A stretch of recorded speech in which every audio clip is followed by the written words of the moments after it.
Guess what? Tariffs are a terrible mistake. They don't work. They will lead to higher prices. They are a tax, and they have historically been bad for our economy. So happy Groundhog's Day. I know you're thinking, Matt, it's not Groundhog's Day. I'm saying it is Groundhog's Day. It is. Because that's yesterday, and that's today, and that makes today Groundhog's Day. And for all of you wondering if the Trump administration is doing this intentionally so they can make a boatload of money, today, in response to a question about the stock market crashing, Donald Trump said, "We're all getting rich." He literally said it. Now, the one thing about today that is not Groundhog's Day compared to like yesterday or the day before is several Republicans are coming out and they're like, hey, this is a really stupid idea, which is funny because a week ago, it was the greatest idea. But strangely, a year ago, it was the worst idea ever. I have seen Republicans flip-flop on tariffs more than anything I've ever seen in my life.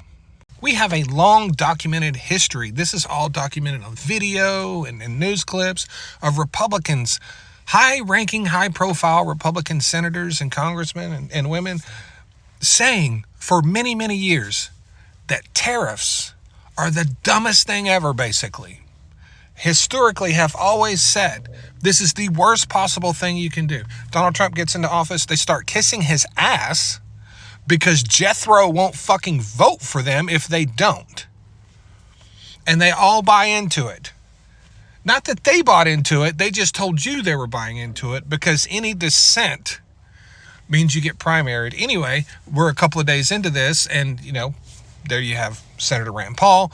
Ted Cruz came out today and said, this is stupid. No shit, Ted. Where were you last week, Ted? Hanging out with Bob?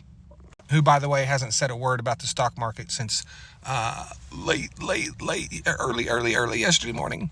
There is a bright spot in the news today. The jobs report came out, and it was not bad. That probably saved us from today possibly being just an unbelievably worse day.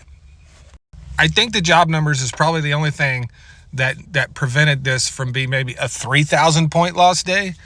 Instead, we're going to be somewhere between 1,000 and 1,500 point loss. So thank goodness someone still has a job.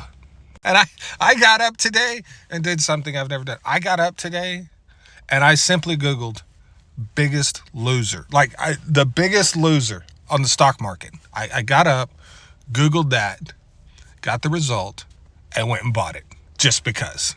Just because. I don't even know what it is. I don't give a shit. If we're going to hit the casino, let's hit the casino, right? And for you folks in the oil and gas industry, whatever you do, don't look at the price of oil today. Just get on Indeed and start sending your resume out. Yeah. Thanks.